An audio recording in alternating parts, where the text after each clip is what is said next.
साथियों नमस्कार, मैं विनय स्वागत करता हूं आप सभी लोगों का अपने YouTube channel our past and future पर।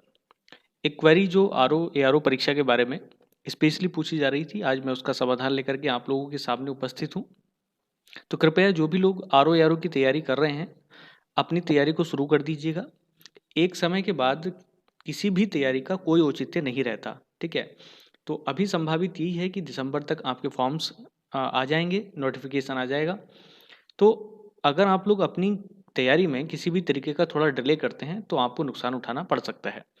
तो कोशिश करें, जो भी लोग फाइनल टच देने की कोशिश कर रहे हैं इस बार, वो अपनी तैयारी पहले से ही लेकर के चलें और उसको जहाँ से बेटर हो सकता है वहाँ से करें, ठीक है। तो चलिएगा, अभी हम लोग इस पर डिस्कशन कर रहे हैं।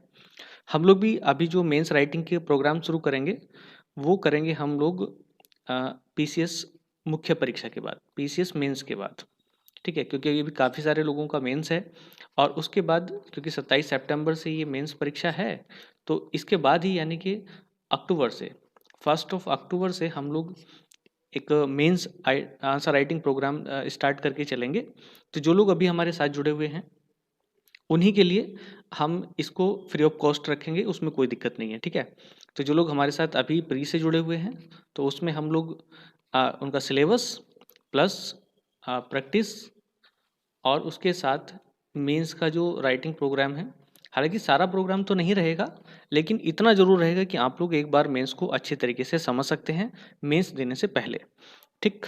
और प्री के साथ साथ ही तो ये चीज़ें हम लोग करेंगे। तो जिस भी व्यक्ति को हमारे साथ जुड़ना है वो जुड़ सकता है 7453885232 नंबर पे, ठीक है।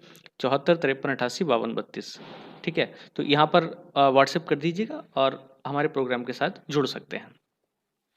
तो यहाँ पर देखिएगा, हम लोग इस बात पे बात करने वाले हैं कि क्या हम लोग आर ओ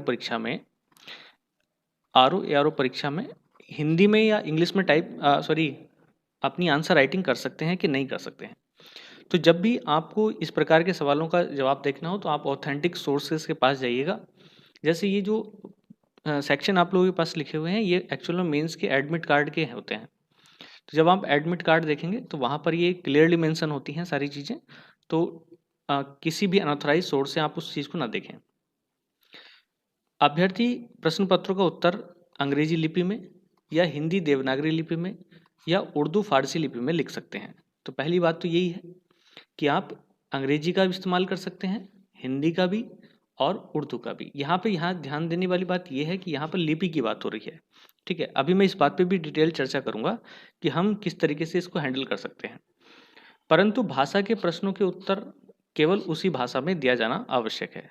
तो जब आप पेपर की बात करेंगे, तो लैंग्वेज के बात करेंगे तो आपको सेम लैंग्वेज में उसी भाषा में लिखना पड़ेगा। जैसे आप यहाँ पे देख सकते हैं, दो पेपर तो हमारे ऑब्जेक्टिव होते हैं, ठीक है। दो पेपर ऑब्जेक्टिव होते हैं, एक हिंदी का कन्वेंशनल होता है पेपर और एक होता है आपका एसे राइटिंग। तो यहाँ पर जो लैंग्वेज का पेपर है यानी कि जो हिंदी का पेपर है, उसको आपको केवल और केवल हिंदी में ही लिखना है, ओनली हिंदी। तो पहली बात तो आपको ये समझनी है एक्चुअल में क्या होता है। अगर जैसे आप इसमें लिखेंगे बहुत सारी चीज़ें, आपको लेटर लिखना है या गद्यांश पद्यांश का सार लिखना है। अब जो हिंदी लेटर्स हैं उनका एक निश्चित फॉर्मेट होता है, आप नहीं चेंज कर सकते हैं उसको। तो ये पूरा का पूरा पेपर आपको हिंदी भाषा में ही लिखना पड़ेगा, ठीक है। लिखते समय आपको ये ध्यान रखना है कि आपकी जो लिपि है वो हिंदी की देवनागरी लिपि ही होनी चाहिए। अब बात को समझते हैं कि अगर मान लो कोई शब्द आज हमारे पास आ जाए इंग्लिश वाला, जैसे आईएएस हमें लिखना है, ठीक है, इस तरीके से। तो ये आपकी इंग्लिश लिपि है। यहाँ पर आपको अगर ये लिखना भी पड़ जाए इस प्रकार का कोई शब्द, तो आप इसको इस तरीके से लिख सकते हैं, IAS, ठीक है। तो आपकी लिपि देवनागरी ही होनी चाहिए, भले ही वो शब्द किसी भी भाषा का हो। अगर आपको जैसे कंप्यूटर लिखना है तो लिखते तो कैसे हैं, CUMPUTER, कंप्यूटर, लेकिन आपको लिपि देवनागरी इस्तेमाल करनी है तो आप क्या लिखेंगे, कंप्यूटर, इस तरीके से।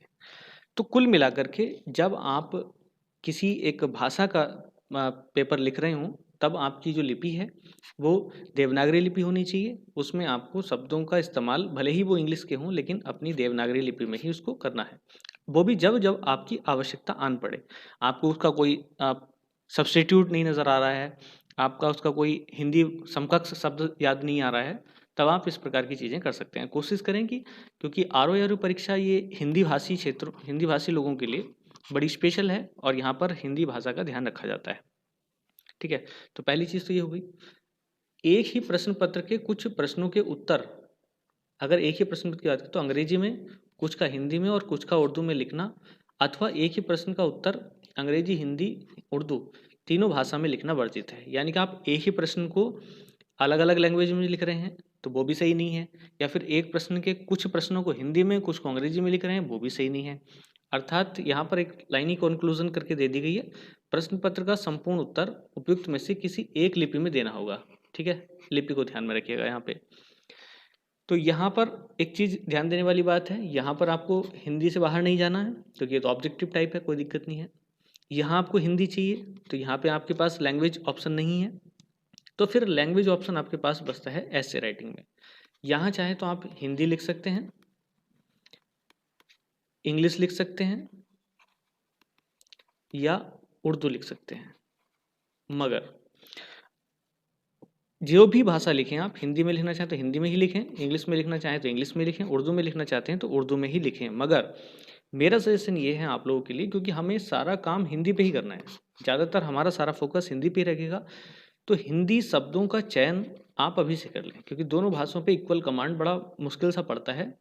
तो हिंदी भाषा के जो शब्द हैं इन पर आप अपनी कमांड को अच्छा करिएगा, और इसकी जो लेखन शैली है वो भी आप सही कर लीजिएगा। तो बेहतर है कि आप इंग्लिश में ना लिखें, उर्दू में ना लिखें, हिंदी भाषा में ही इसको कवर करने की कोशिश करें। तो बस कंक्लूजन ये निकलता है हमारी पूरी थ्योरी का या डिस्कशन का, वो ये है कि आप अपनी भाषा को यथासंभव हिंदी देवनागरी लिपि में बना करके रखें। मेरी बात को समझ रहे हैं? तो पहला जो सुधार हमें करना है वो ये है कि हिंदी देवनागरी लिपि में ही लिखें, और आगे मैंने बता ही दिया, अगर किसी शब्द को, जो हमारा इंग्लिश शब्द है या किसी अन्य भाषा का शब्द है और हमें समझ में नहीं आ रहा है कि हम क्या करें, तो उसको देवनागरी लिपि में ही कन्वर्ट करके लिख दीजिएगा, जिसे आप नॉर्मली इंग्लिश कहते हैं। ठीक, जैसे कंप्यूटर वाला उदाहरण मैंने आपको दिया है। ठीक, तो एक चीज़ तो ये होगी ये, और दूसरी चीज़ यहाँ पर कि जो लोग कंफ्यूज थे इस बारे में कि हम उसको इंग्लिश में राइटिंग कर सकते हैं, लेकिन उसका कोई फ़ायदा मिलने वाला है नहीं। तो बेहतर करो कि अगर आपको एग्जामिनर पे इम्प्रेशन थोड़ा सा डालना है तो यहाँ पर आप लोग अपनी टोटल जो तैयारी है उसको हिंदी की तरफ मूव कर दीजिएगा, और अभी से करके चलेंगे तो बेहतर रहेगा। ठीक, दूसरी चीज़ जो हमें यहाँ पर ध्यान रखनी है, एक और सवाल यहाँ पर साथ में निपटा लेते हैं। ये तो सब आपको दिख रहा है, अब ये तो सब आपका हो ही जाएगा। उत्तर लिखने में मिश्रित भाषा का प्रयोग, पहली चीज, एक नंबर। असंगत अप्रासंगिक बातें लिखने, पेंसिल या लाल रंग की स्याही के प्रयोग करने, प्रश्न सह उत्तर पुस्तिका जिसे QCAB बोलते हैं। ठीक है, QCAB में क्या होता है कि इसमें आपके सवाल लिखे होते हैं और उसकी आंसर लिखने के लिए उसमें जगह छुटी हुई होती है। तो आप इस तरीके से देख सकते हैं, जिनको नहीं पता यहाँ पे क्वेश्चन डाला होगा, आप यहाँ पे सवाल और उसके नीचे पूरा ये ब्लैंक होगा, यहाँ पर आपको आंसर लिखना होता है। ठीक है, तो निर्धारित स्थान के अतिरिक्त अन्यत्र अनुक्रमांक लिखने या प्राप्तांक को लिखने पर प्राप्तांकों में से नियमानुसार कटौती की जा सकती है। इवन आपको ध्यान रखना है कि मिश्रित भाषा का प्रयोग यहाँ पे करना नहीं है। कोशिश करें कि आपका पूरा का पूरा मैटर हिंदी में ही लिखा जाए तो बहुत ज़्यादा अच्छा है। ठीक है, उल्टी सीधी बातें या कोई तथ्य से जुड़ी हुई बातें ना लिखने पर, या पेंसिल से लिखने पर पेंसिल का इस्तेमाल वर्जित है, और लाल रंग की स्याही यहाँ पे वर्जित है। तो अगर इन प्रकार की चीज़ों का आप इस्तेमाल कर रहे हैं तो उसको अभी से आप नकार दीजिएगा, कोई दिक्कत नहीं होगी। ठीक है, तो मेरी बात जहाँ तक आपकी समझ में आई हो। और एक चीज़ यहाँ पे हम देखेंगे, ठीक है, हाँ, थोड़ा सा साफ कर लेते हैं।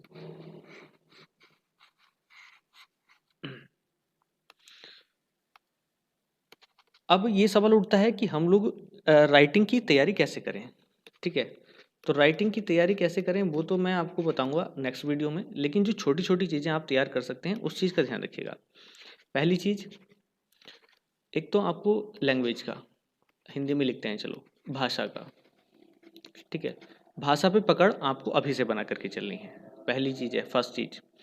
दूसरी चीज़, आपको आपकी जो राइटिंग है, ठीक है, जो आपकी लेखन शैली है या लेखन कला है, वो स्पष्ट होनी चाहिए। ठीक है, अगर स्पष्ट नहीं होगी तो भाषा को समझने में या आपकी लेखन को समझने में एग्जामिनर को दिक्कत होगी।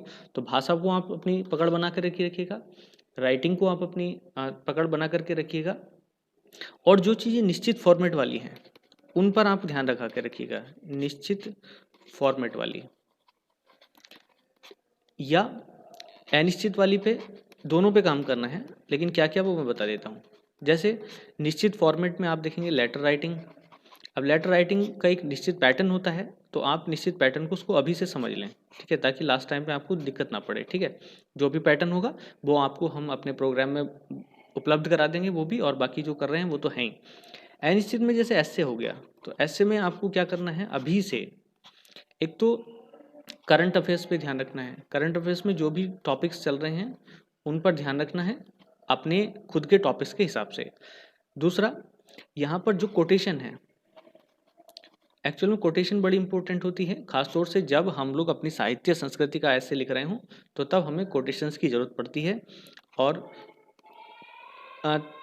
थिंकिंग पावर, ठीक है, और यहाँ पर आपको डेवलप करनी है अपनी थिंकिंग पावर, ताकि आप उस विषय पर अभी से सोच विचार कर सकें। तो कोई भी टॉपिक लें और उसके अलग अलग प्रकार के पहलुओं पर थोड़ा सा ध्यान डालना शुरू कर दें। अभी जैसे अग्निवीर की योजना ही है, सैन्य योजना है, लेकिन आपको इसमें इसके फ़ायदे क्या हैं, नुकसान क्या हैं, क्या ग्राउंड स्तर पर इसके प्रॉफिट लॉसेस हैं, वो सारी चीज़ें अगर आप अभी से सोच विचार करके चलेंगे तो बहुत अच्छा रहेगा।